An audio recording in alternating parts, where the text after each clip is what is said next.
अंजलि को फिर से ढूंढते हुए तीनों हवेली के अंदर बढ़ते ही जा रहे थे। तभी उन्होंने किसी के हंसने की आवाज़ सुनी। ऐसा लग रहा था जैसे कोई पायल पहनकर उनके पीछे पीछे चल रहा हो। लेकिन जब वे पीछे मुड़कर देखते तो वहाँ कोई नहीं होता। डर के मारे उनके कदम रुकने लगे।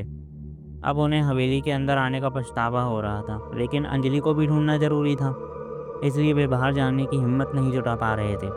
अचानक संजय को ऐसा लगा कि उसे किसी ने पुकारा। संजय। उसने चौंक कर पीछे देखा तो वहाँ अंजलि खड़ी थी। लेकिन इससे पहले कि वह कुछ बोल पाता, अंजलि ने उसे एक जोरदार धक्का दिया और वह सीधे सीढ़ियों से नीचे जा गिरा। उसके सिर पर गहरी चोट आई और खून बहने लगा। राहुल और निकिता ने अंजलि को नहीं देखा था। राहुल और निकिता भागकर संजय की मदद के लिए पहुंचे।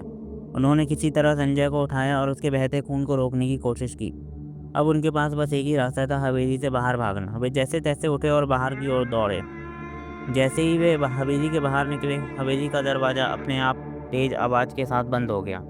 तीनों कार की ओर भागे। निकिता ने कार का दरवाज़ा खोला, लेकिन अंदर जो था उसे देखकर उसकी चीख निकल गई। राहुल और संजय भी घबराते हुए उसके पास पहुंचे। जब उन्होंने कार के अंदर झांका तो उनके रोंगटे खड़े हो गए। कार में अंजलि सो रही थी। वे सदमे में थे। जो अंजलि अभी हवेली के अंदर थी, वो कार में कैसे आ गई? उन्होंने हड़बड़ी में अंजलि को जगाया और पूछा, तुम यहाँ कैसे? अंजलि ने हल्की नींद में जवाब दिया, मैं तो हवेली के अंदर गई ही नहीं थी। मैंने तुम लोगों से कहा था कि मुझे नींद आ रही है, इसलिए मैं कार में ही रुक गई। सोचा थोड़ी देर बाद अंदर आ जाऊंगी, लेकिन मुझे इतनी गहरी नींद आ गई कि आँख ही नहीं खुली। तो तुम लोग यहाँ पे आए तब मुझे पता चला। निकिता की सांसें तेज हो गईं। निकिता बोली, अगर तुम यहीं थी तो फिर अंदर कौन था?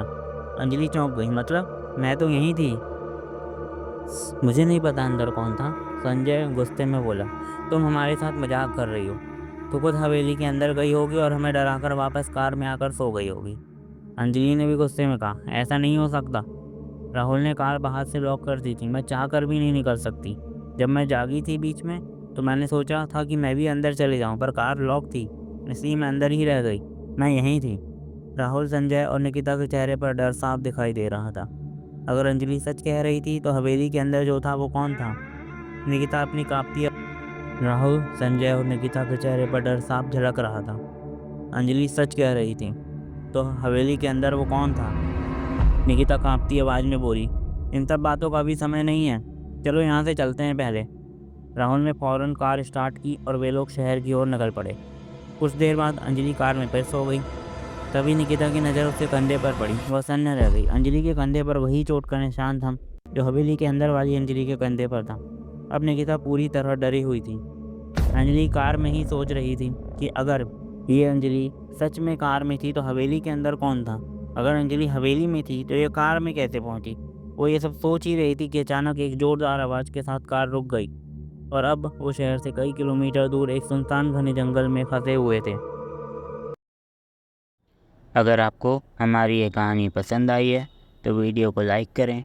अगर आपके कोई सुझाव हैं तो हमें कमेंट करें और ऐसी ही शानदार मज़ेदार कहानियाँ सुनने के लिए सब्सक्राइब करें हमारे चैनल को।